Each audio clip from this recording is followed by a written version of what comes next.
Welcome, everybody. I love seeing all of you here. It's so much fun to have the time together. I'm glad your human babies and fur babies were able to join us as well. And it's such a pleasure to welcome John Vrionis here. John and I have been friends for years. This is now a multi-generational family friendship. Our daughters, we both have families of daughters, and our daughters are very close friends as well. So it's been really fun to get to know the Vrionis family and to welcome John here today. John, thank you for joining us. Oh, Bethany, I'm so glad to see you, and I'm delighted that you would ask me to do something like this. Well, we love having you back. You've joined us in the past, and it's such a treat to have you here. And we're going to explore a whole bunch of different themes from John's life and career. But I just want to sort of level set with our audience today, John, and actually share a bit of your background with them as well. Can you talk to us from a personal lens? Let us in a little bit on your life. Give us a peek behind the scenes and some of the steps along the way to where you are today. Okay, I'll give you the 30-second version, and we can go into whatever whatever element you want. I mean, the most important thing is I do have three daughters, 5, 8, and 10, and we live here in Menlo Park, California.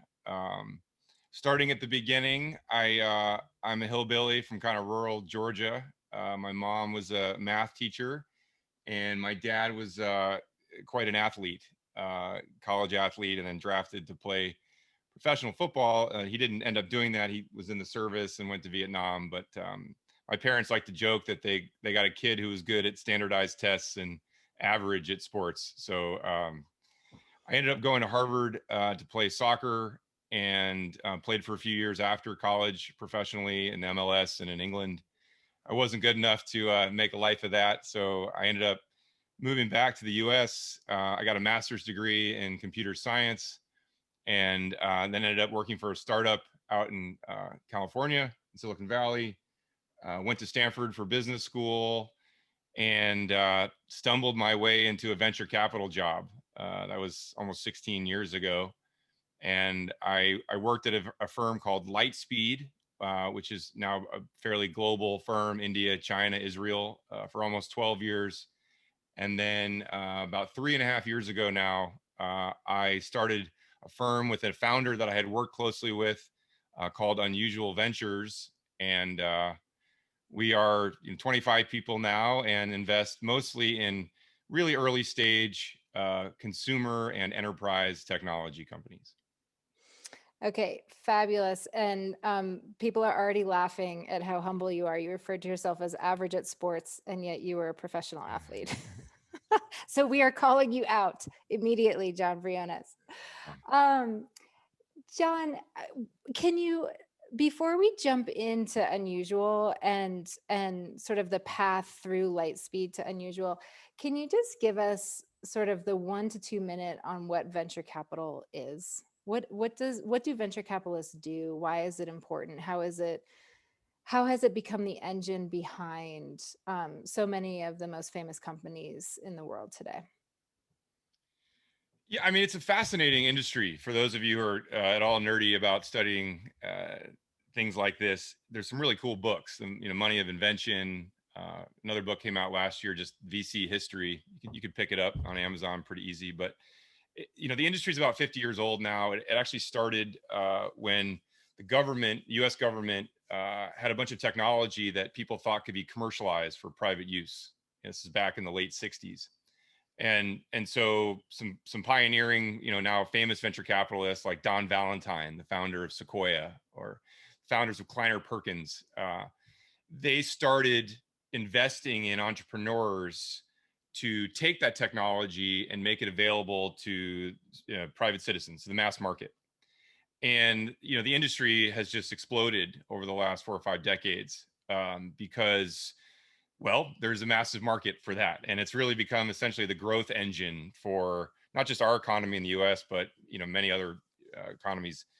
And so the industry of venture capital went from kind of a cottage thing to now there are probably, I don't know, somewhere on the order of 500 or 600 firms out there that invest private money, usually not their own.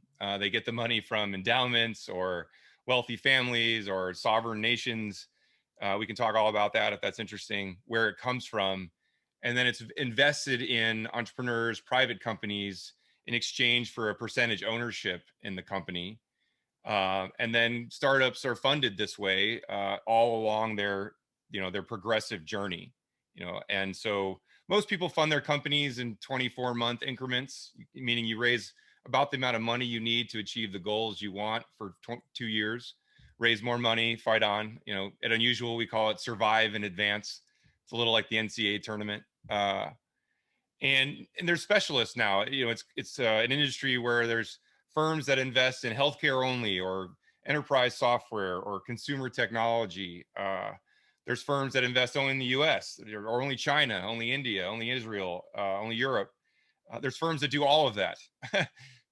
So it's become a gladiator ring in a good way.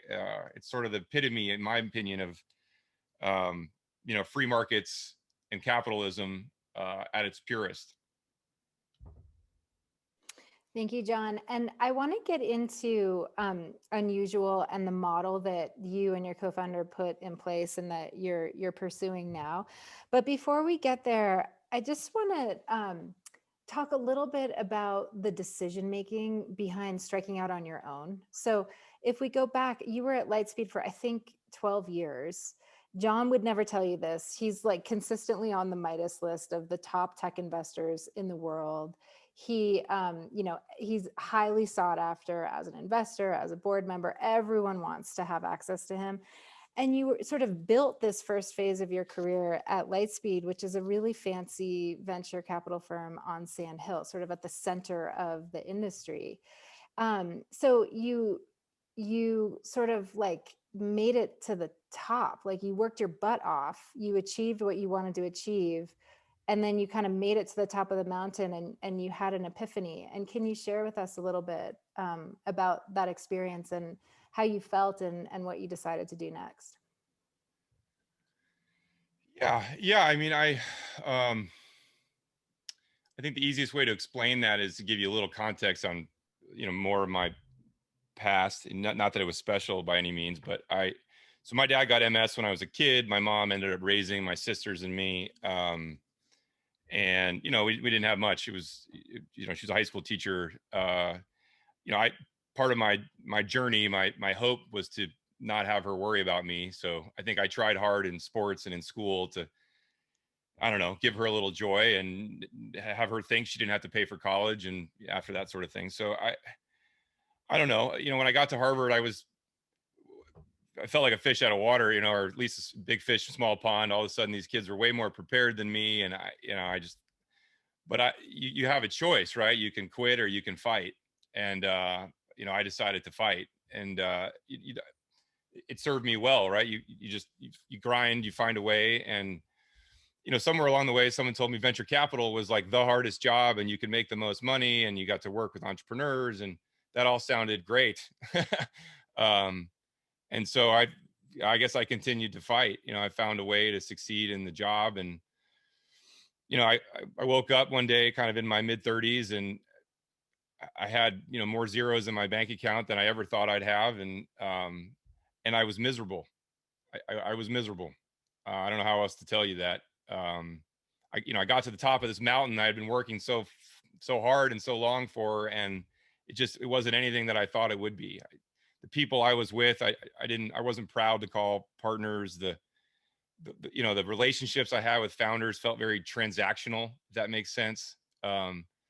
Anyway, sometimes I think in life we have these ambitions and we mean well, but then you kind of you get there, you get to see under the tent, and it's not everything it was cracked up to be. So I just had to take a hard look at, like, okay, what is success for me? What is important to me? And I had just had my first child at that point, and I was like, well, who do I want them to say that I was? I mean, my dad, he was sort of gone when he was 41, so I didn't take it for granted, right? Every day is a gift, right? There's two kinds of people, right? I deserve this life. I'm owed something, and I don't deserve any of this. Like everything is a gift. And so I decided I wanted to stop looking at life like a series of hoops or gates that I had to get through. And I had done that at Harvard and Stanford and venture capital, blah. and instead sort of say, hey, maybe the challenges that I face every day, it's my job to do my best. And, I'm a faithful guy, like God has a plan for me, and my job is to do my best. And I'm being shaped to be something that maybe I didn't realize. So I think a lot of times we underestimate how much work affects who we are. Who you work with has a big influence on who you are. And I just decided I had a choice. I had to make a change. And people thought I was crazy. I walked away from a lot of money by any standard, but at the same time, it's like the cost of me staying was just too high. So I did a lot of soul searching. I thought about being a soccer coach or a professor. I thought about being a deacon. I was raised in a Catholic, a Christian house, and my wife laughed at me at all those things and was like, you just tell people to get off their butt and work harder. Like you like working with founders. You just don't like the situation you're in. So why don't you do something about it? And I was like, well, what is that? Should I join another venture firm? It's like, well, they're all kind of the same, a bunch of white guys making too much money, doing well. They don't want to change anything. When things are working at companies, nobody wants to mess it up. So they're reluctant to kind of make big changes. So anyway, long story short, we'll get into a mentor of mine, Andy Ratcliffe, who, Bethany, maybe some of you know, is founder of Benchmark. He talked me into starting a venture firm.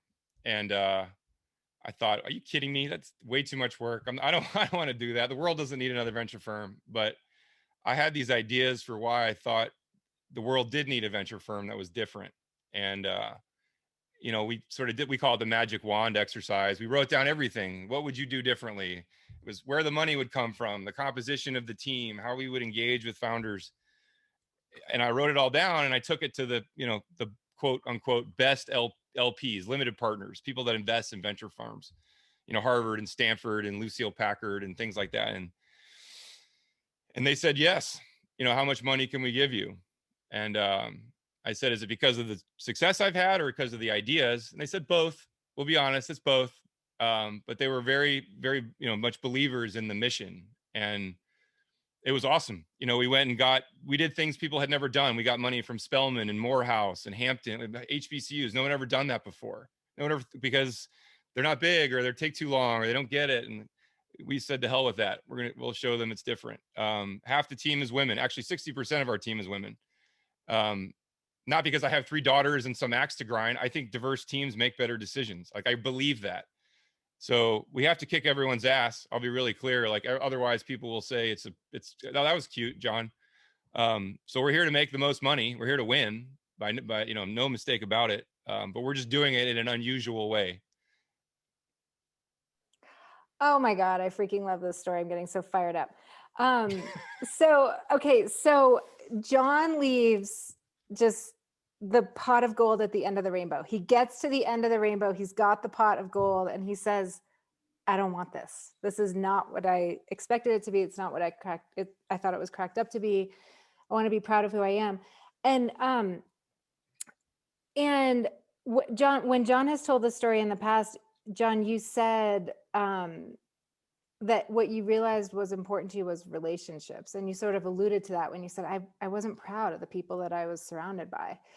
And I would love for you now to talk to us about unusual. And I want to preface this by saying that when Kenny Vaughn and I were building the BreakLine Apex vertical together with our team, we went to John and to the Unusual Ventures team and said, will you be a founding sponsor? And it took him about a hot second to say yes. And so we're really, really grateful to be partnering with John, Chris, his teammate John Volk, Ray, and other members of that team. So they directly support the work that we do. So we're very grateful.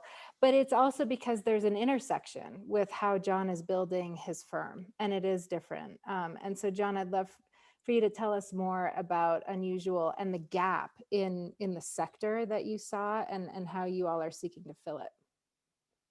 Yeah, well, first, I'm so proud, frankly, to be a sponsor at all, and that you would ask me. I think what you guys are building is it's a light in the world, and I'm happy to be supportive in any way I can. And I mean that. On the relationships thing, yeah, and it's central to Unusual. And let me just explain.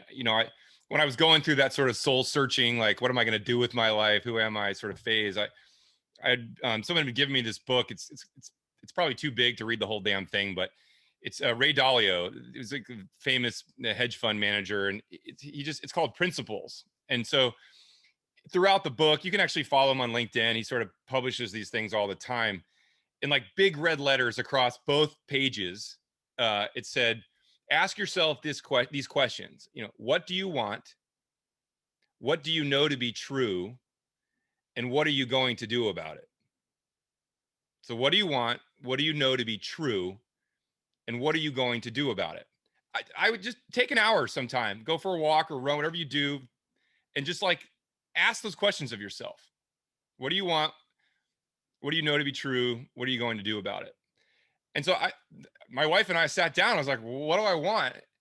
And it took a while, to kind of articulate it in a crisp way. But it was like, I want good relationships, really strong relationships. I want them with her, with my children, for me, with God, with the people I work with. Like that. What do I know to be true? I know that's a life well lived, right? Being of service of others has always been the thing that's been beat into me. Like that is, that's where we get joy. Joy is something that stays, right? Happiness is like a good meal, a new clothes, new car. Joy lasts. Like, where do you get joy? It's like helping others, really. And so the relationships and being of service, like I knew that was true. So what was I going to do about it?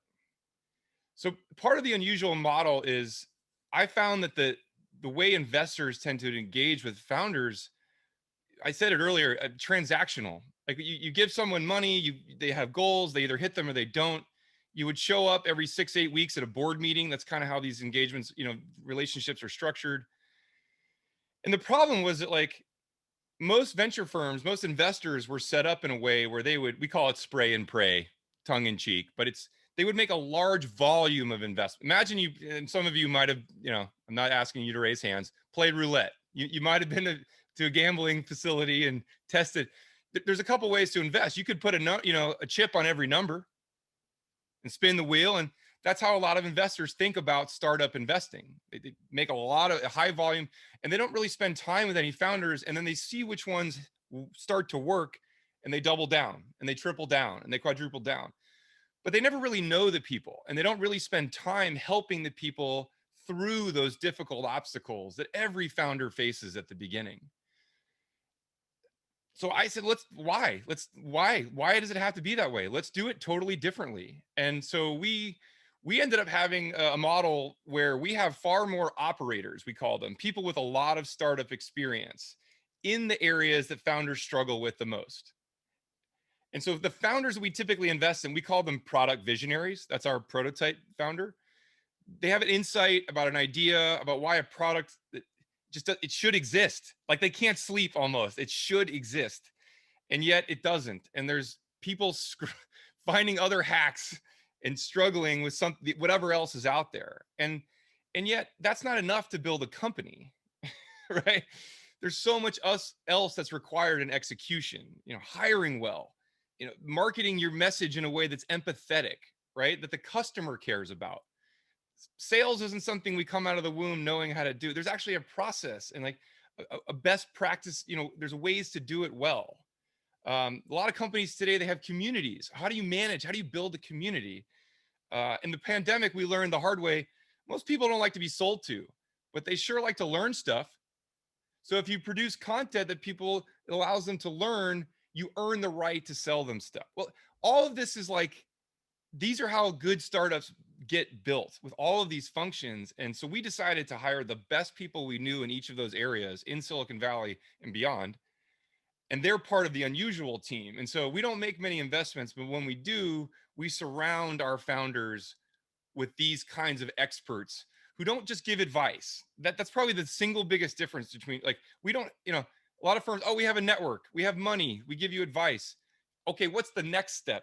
We do it alongside of you. We write the website copy. We close the first 10 accounts. We'll hire your first 15 engineers. Like, we do all of that with you to get the company to what we call early signs of success, or product market fit is the lexicon they use in venture capital. and then they're ready to raise more money. Remember, survive in advance, survive in advance. So we get the company to early signs of success and traction, and then they're ready to raise more money. But we do it in this very hands-on way. And we're literally in the building usually, not this year, but with the founders, helping them put this stuff together. Okay, this is so interesting to me, and and as a founder and together with our early team, and we have a bunch of the BreakLine team members on the call, I think we can all see the tremendous value in this approach.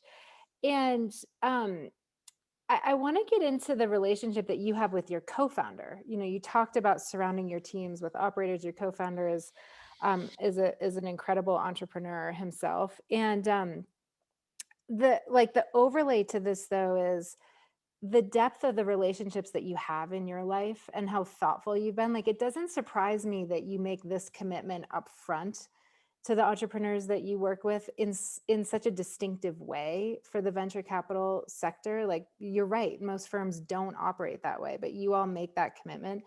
And I kind of want to share with the audience here, starting with like the one of the most foundational relationships in your life, which is the one with your wife Jen, who John and I talk about this almost every time we chat.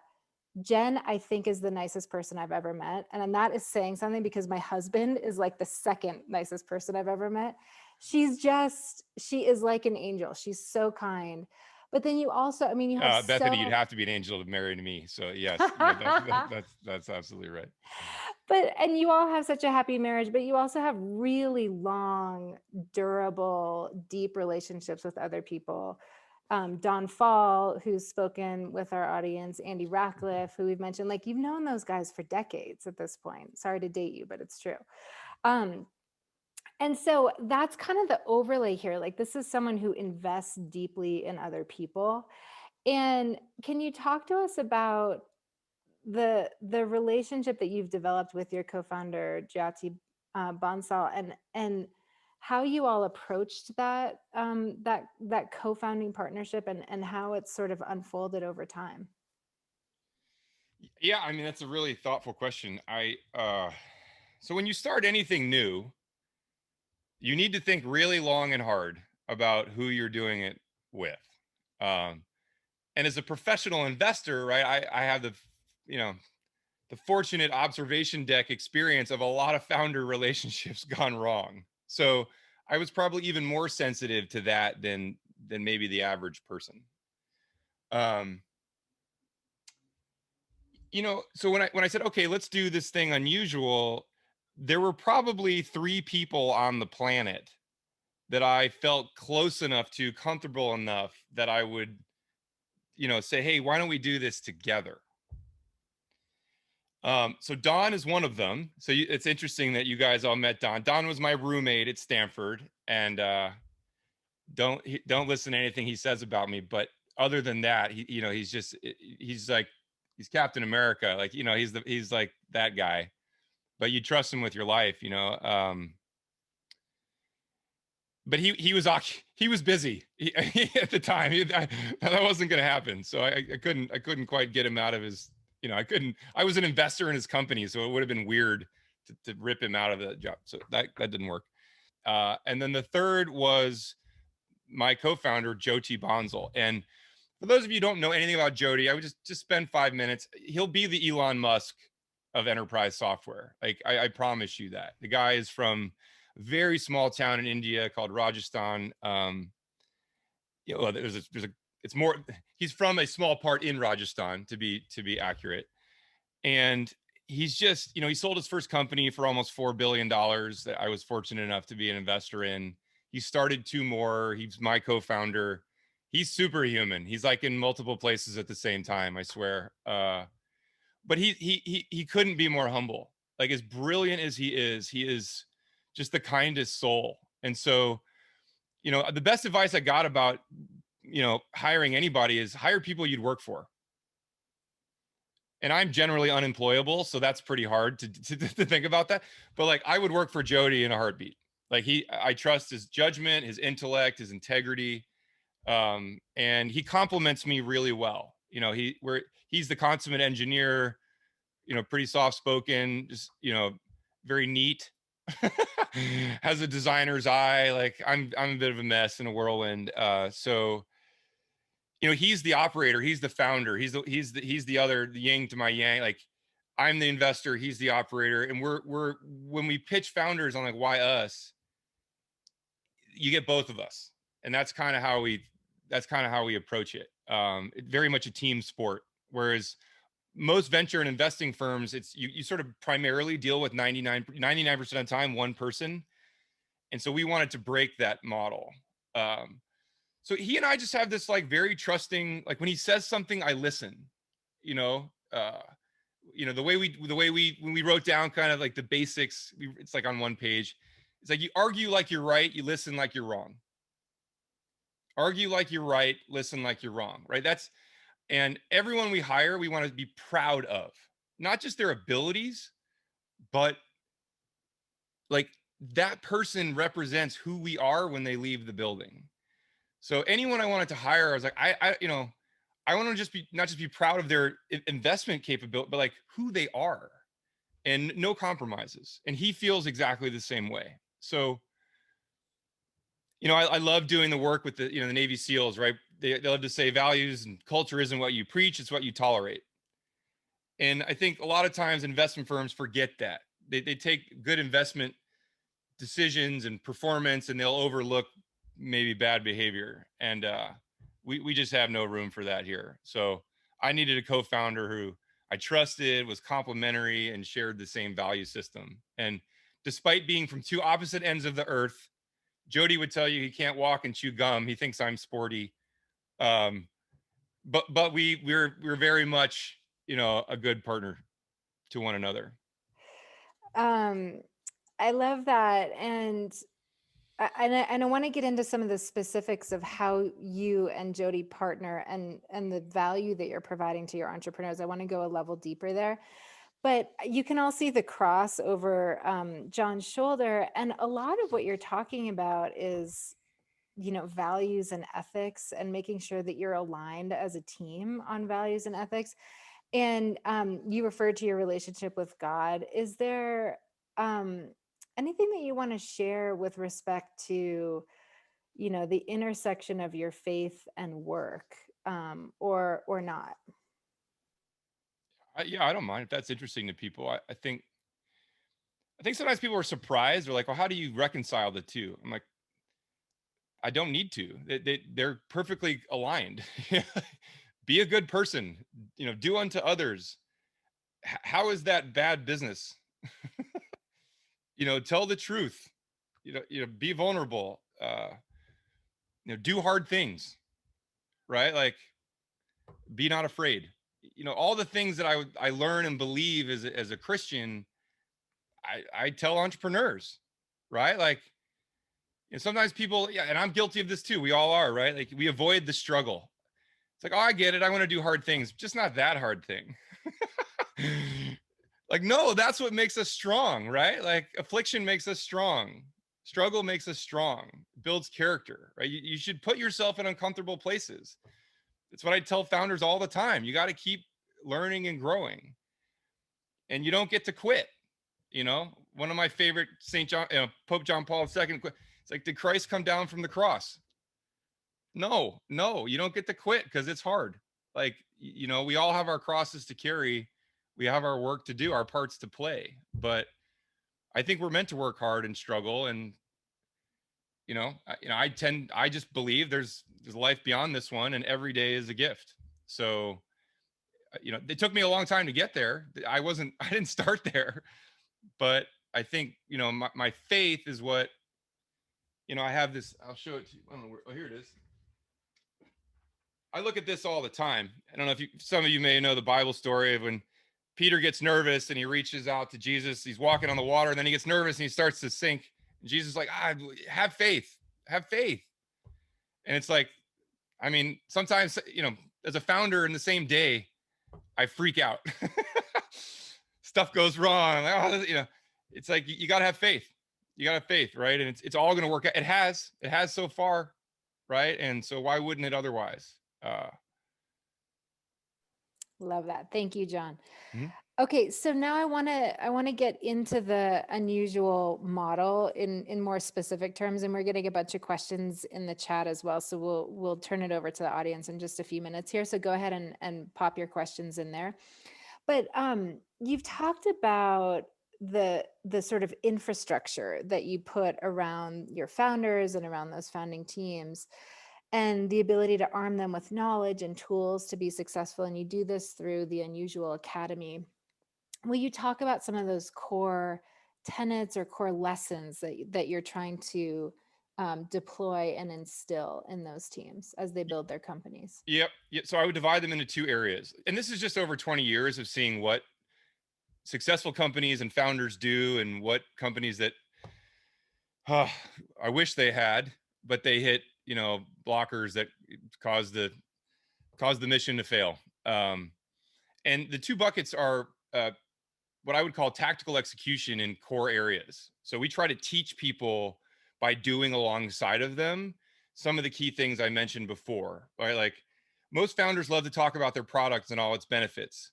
Turns out customers don't really want to hear that. People want to hear what's in it for me, and they want to start there. So you really have to help people flip it upside down and explain the value of BreakLine or whatever product you have from the outside in, right? Empathetically. That's a process. So we have to teach people that. Selling as a founder, the number one reason I see startups fail isn't because they didn't talk to enough people. It's because they didn't want to hear the bad news. There's a funny book called The Mom Test for any of you aspiring entrepreneurs. And the guy writes a whole funny book about how he started a company and it failed. And he was so pissed because his mom lied to me. He's like, my mom lied to me. She told me it was a great, she didn't know how to tell him no, like that it wasn't it was a cookbook for the iPad. And anyway, the point is, like, most founders have happy ears. You want to believe so desperately that what you've built is a great fit for everyone you're talking to. And it's just not true.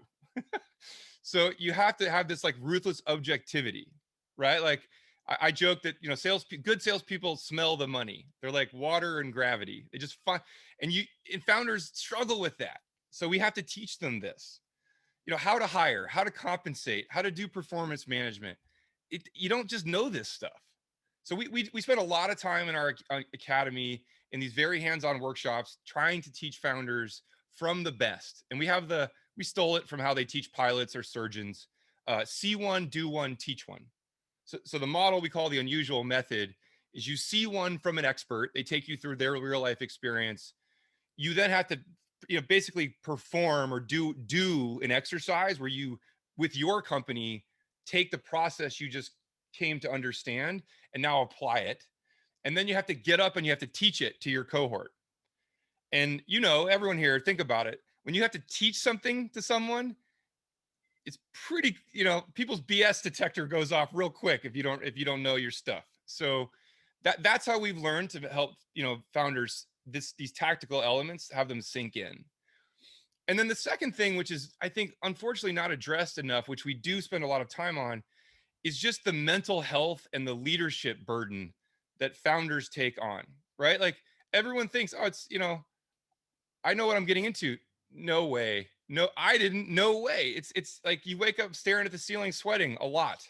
And you think you know how to deal with stress or manage chaotic environments. For the vets out there, yeah, you do, but most people don't. And so we spend a lot of time that with coaches, with executive coaches, managing under stressful. I have a lot of breakliners, speakers, sometimes Don, Jake Harriman, they come and speak to our founders.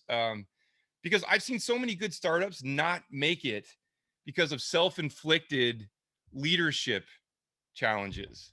And so we do try to spend a lot of time on both those areas. Thank you, John.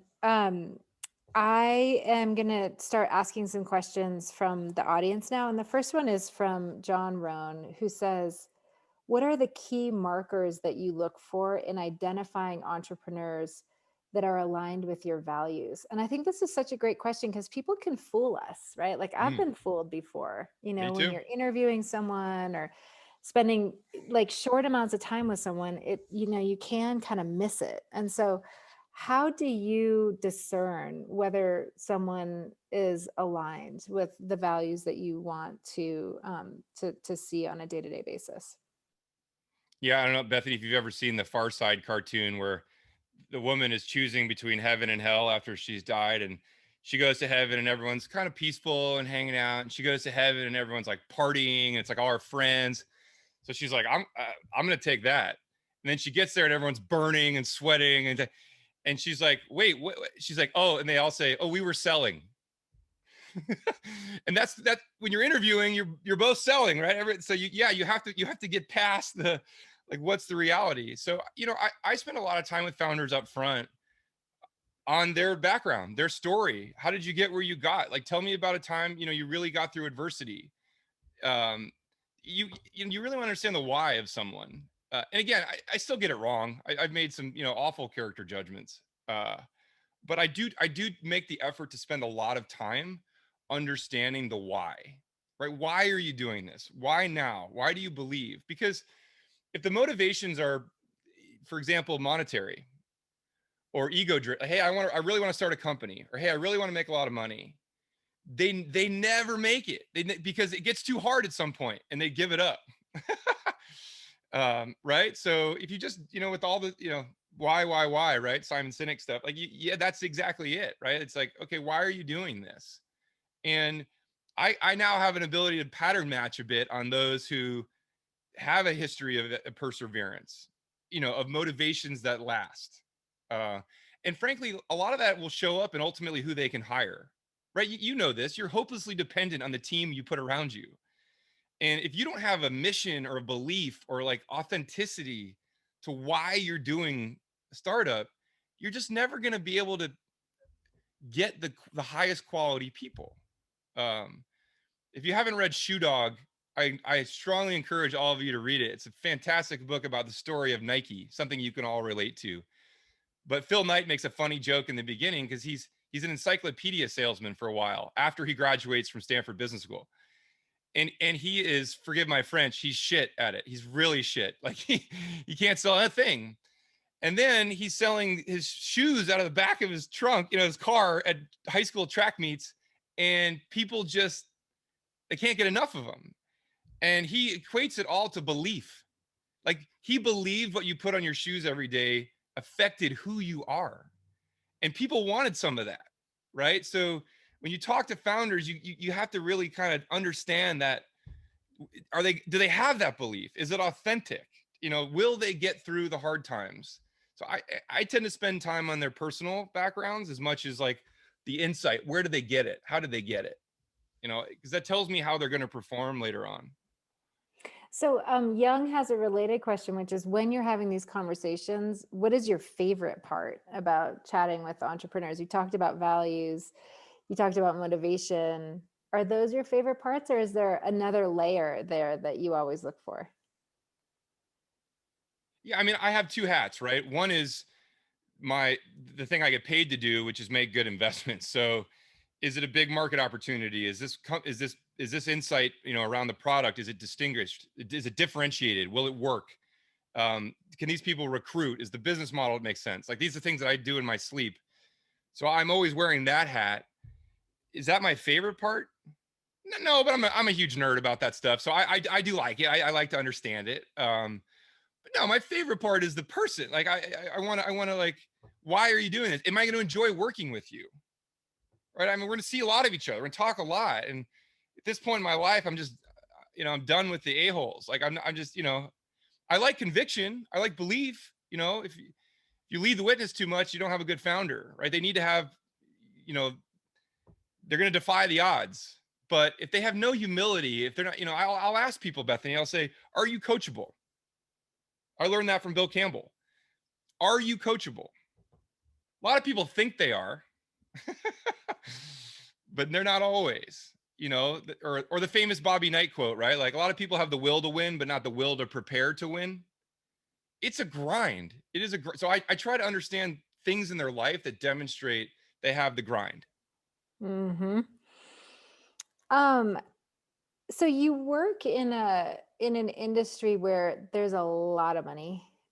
There's like, and especially right now, it feels like there's just a ton of money sloshing around, and entrepreneurs have a choice. And someone that you and I both know, Irv Grossbeck, who's a wonderful professor at Stanford. He always says money comes with faces attached.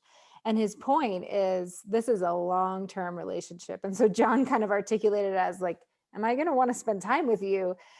As an entrepreneur, you also really have to ask yourself that question. And Alex wants to know, what do you feel gives you that edge with the entrepreneurs that you're also selling to, right? Like you're articulating the unusual edge, the unusual advantage, why they should choose you guys over other firms. Is it people skill? Like, is it your ability to connect with them? You've talked a lot about really wanting to understand who they are as people. Is it the quantitative aptitude? You also talked about understanding the business model, the possibility for product market fit, the size of the market. What gives you an advantage in terms of like how entrepreneurs see you and make that choice? What do you think gives you that edge?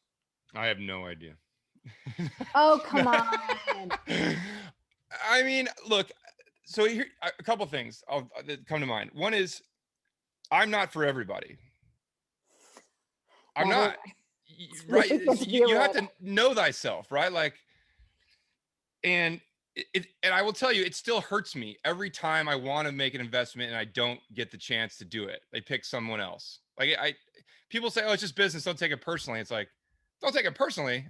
Like, it's me. Like I'm asking for your hand in a business marriage. Like, and you're telling me no. Like you want somebody else. Like, how do I not take that personally? So I take it personally.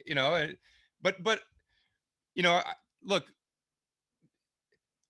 I I view it as like I've chosen a competitor's existence, and that means you get your heart broken sometimes because I want to care enough. I think, frankly, you have to care enough in order to win that you're willing to put yourself out there and get your heart broken. I believe that. So, but I have to recognize that, frankly, unusual isn't always the best product for some founders. So, I think when it is a fit, like when do we win? People want a team approach. They value Jody and I's in particular our history. We've backed almost 20 unicorns now. So, one could argue we know what we're doing. Like we're nerds. We're nerds about how startups work and how they get going. And like we study it. Like I created a job that I love what I do because I get to learn all the time about how startups work and how they're changing and how those new ones work. And I try to take all that and I try to give it to other people. But selfishly, I enjoy learning about it too. So if founders desire that, like if that product is for them, then we win and we're a fit. And obviously the packaging, Bethany, the way I deliver it, it's not always for everyone. I mean, like that's what I mean by that. Like, right? Like, in my house, I say toughen up, dude, a lot to my 3 girls. Like, because the world's not soft. I'm like, toughen up, dude. You're gonna be fine. Right. And so I like when people give me feedback in a way that's, yeah, look, I'm human. It hurts, but I want it, like, because I want to get better. And so I believe that people have my best interests at heart. Like I go into relationships with that. Now, if they screw you over, okay, shame on me if I keep going back and getting burnt. But like, I look for founders who want that same. You want to build $1 billion company? I can help you. I care about you becoming not just a good business person, but a good leader, become the person you're meant to be. If you succeed, it's not going to change my life anymore. I'd rather give more money to BreakLine. but I'm here to win because I like to win and I want to win for our LPs. And so that's for some people and it's not for others. And I hopelessly want it to be for everyone. But it isn't. And so I still get my heart broken sometimes. I mean, this is just so much fun for me to hear about. And I want to give you all some more like inside baseball here. But I've gotten so much more comfortable as I've sort of progressed through my career saying, hey, you don't like it? Like the exit is over there. Totally fine. Like we can, we can split up amicably, but there's the door. And it's kind of one of the joys of getting a little older, getting a little bit more perspective. But John, in the way that you describe the coaching that you all provide, it reminds me of a mentor that we share, and that's Andy Ratcliffe, who you referred to earlier in the conversation. When Kenny interviewed me for the speaker series, I talked about Andy's sort of tough love approach and why it hurts, but also why it's so important, and the fact that it can hurt and also land because it's coming from such a great place. Will you talk a little bit about your relationship with Andy and whether or not that's influenced how you coach and mentor other people? Yeah, yeah. Maybe to my detriment. I don't know. I mean, because my dad got sick, I ended up looking to coaches, priests, like other people in my life as I grew up.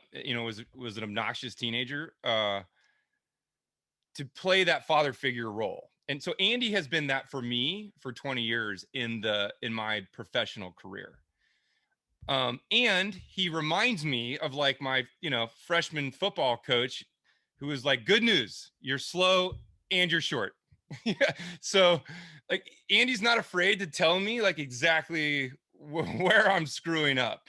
Uh, and I don't, it's, of course it's not always easy to hear, but I think true friends are the ones who tell you that stuff. Right. Because I believe Andy wants me to succeed, right? And look, Andy needs money like a hole in the head, like right. He's not doing it because there's something in it for him. Never has been. Andy likes to help people who want to be helped, and who aren't afraid of his direct, radical candor. Right? A lot of people like to give radical candor. Not a lot of people like to receive radical candor. I find.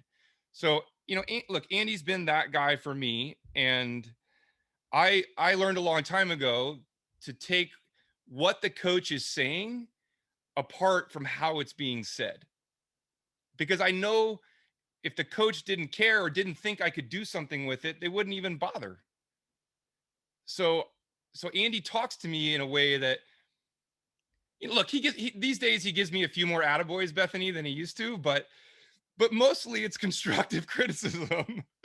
But I seek it out. Like I keep calling him, right? And yeah, I get 10 minutes at the foot of the master, and I will ask. And I don't need him to blow sunshine up my butt. I need him to tell me like where can I get better. So I look forward to those conversations. Hmm. Chris has a question. He's asking, could you talk to us about one of the most unusual ideas you've invested in and how that panned out? Oh boy. Well, usually the super unusual ones don't pan out. So and I have lots of those. I prefer to tell so I'll give you a good one. So some of you, I'll give you the punchline first. Pinterest.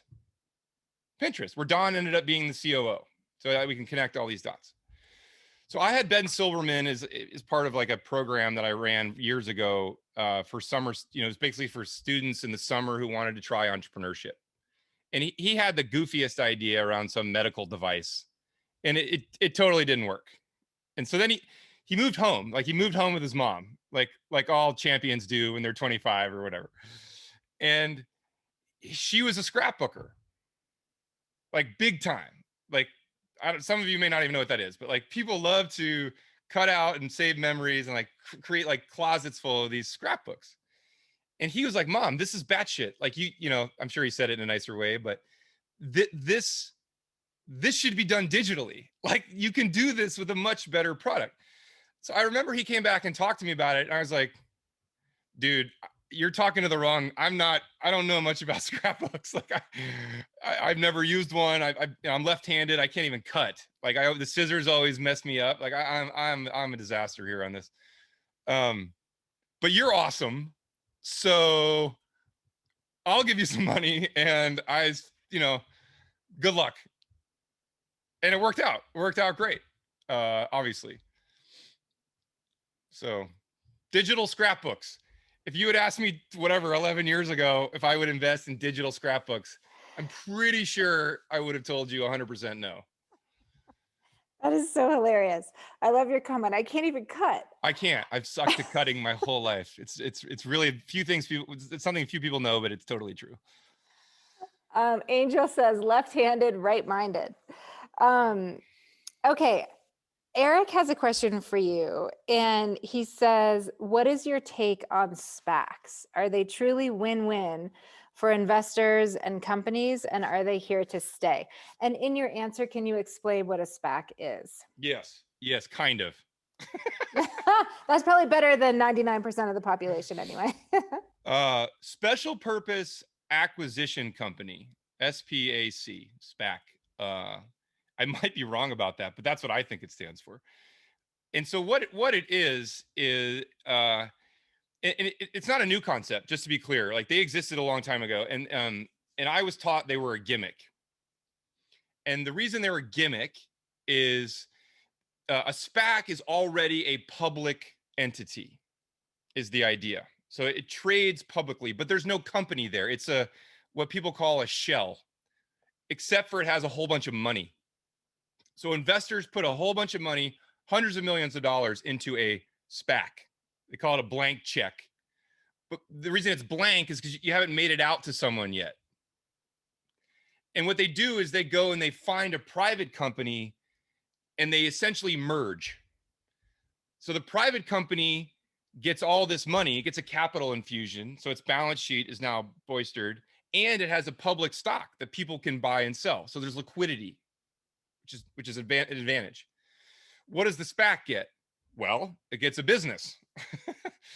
And the business, in theory, with the money, will improve and grow, and hence so will the share price or share value of the stock. Are they here to stay? Whew. You should ask Chamath. Chamath is the SPAC man. Just ask him. And I don't know. I think companies go public for a reason when they're ready. SPACs kind of force the issue, and a lot of times these companies aren't quite ready. But sometimes companies that are ready don't go public for various reasons. They don't want the scrutiny of being public. And so this is a way to bypass the unfortunate, like, old boys network of the investment banking process, which is a little bit of highway robbery in my mind. If you want to read about that, read anything Bill Gurley writes. I see both sides. I can honestly see argument from both sides. I think why they wouldn't last is because too many not ready to be public companies are SPAC'd, and then the investors get burned. A bit like the .com crash. A bunch of companies went public. They weren't ready to go public. Those stocks plummeted. Investors get burned by that, which means they don't want to invest in more SPACs. Mm-hmm. Conversely, if SPACs do well, like if the whole model works, it's arguably better for startups and investors than the traditional banking process through IPO. Maybe they'll stay, Bethany. Maybe it will be a direct listings, IPOs, and SPACs will all be forms of getting public that are available now to startups going forward, as opposed to the only way in the past, which is really through the big banks. Mm-hmm. Thank you, John. I think we have time for one last question. Vrionis is a Greek name, is it not? It is. Yes, it is. And you compare entrepreneurs, or you have compared them to heroes in Greek mythology. Can you talk to us about the parallels that you see? Oh boy, you look at that. You say my favorite. That's really sweet of you. Okay, so if you haven't read Plutarch's Lives, anyone read Plutarch's Lives? It's maybe in high school, someone made you read it. Okay, or Joseph Campbell, Hero Has 1,000 Faces. Oh my God, you got to read it. It's unbelievable. Okay, so, but here's the thing: all Greek stories, all Greek mythology, the point is it's the same damn story every time. Like, right? There's a hero encounter. Think of Odysseus, or if you like, hero encounters some bad world, some alternative universe, some bad juju, and then they have to go fix it, right? And they go on a journey, and it's usually a journey of self-discovery and a journey. So founders are going on a journey, right? And so, but heroes, here's the thing: heroes usually have something about them that's godly, right? They have some superpower. All the stories are like this. But if you double click, and I would encourage you to do this, if you double click on the Greek heroes, it's actually their humanity that makes them heroes. Hero, by the way, doesn't mean badass. It means protector. That's the literal translation. And so they all have a sidekick. And what does the sidekick do? Right? Odysseus had Pericles. Even Superman had Jimmy Olsen. All our stories are like this. But the sidekick reminds them of their humanity. And it's being human, right? It's being vulnerable. It's all about that makes you the hero, that connects you to people, and ultimately is why they succeed. So we tell all the founders, it's not your superpower that will help you ultimately be the leader and person you're supposed to become. It's actually the humanity. It's connecting with people. It's being vulnerable, right? And so, yes, you are the hero of your story, but don't get confused. That doesn't mean you're Johnny Tough Guy. It means that you're actually really, you connect with people, and that's what's inspiring, and that's what will lead your team to success. So that's why I use by the way, I've only been to Greece once, and they laughed at me. They're like, do you speak any Greek? I'm like, zero. Like, my dad spoke no Greek. The last name stuck. And, oh, by the way, Bethany, you'll like this. So Vrionis, if you so I got a taxi cab once, and the guy goes, are you related to Omer Vrionis? I'm like, I have no idea, dude. And he goes, oh, he was a butcher. He was like the Turkish butcher who like fought against the Greek army and like annihilated. I'm like, I hope not. I have no idea. So Don't claim that one. that's all I know about my Greek history. What a treat to spend the last hour with you and with our whole community. Thank you everyone for coming. John, thank you so much for coming and sharing these stories. It's just such a special moment to share with you, and always such a treat to see you.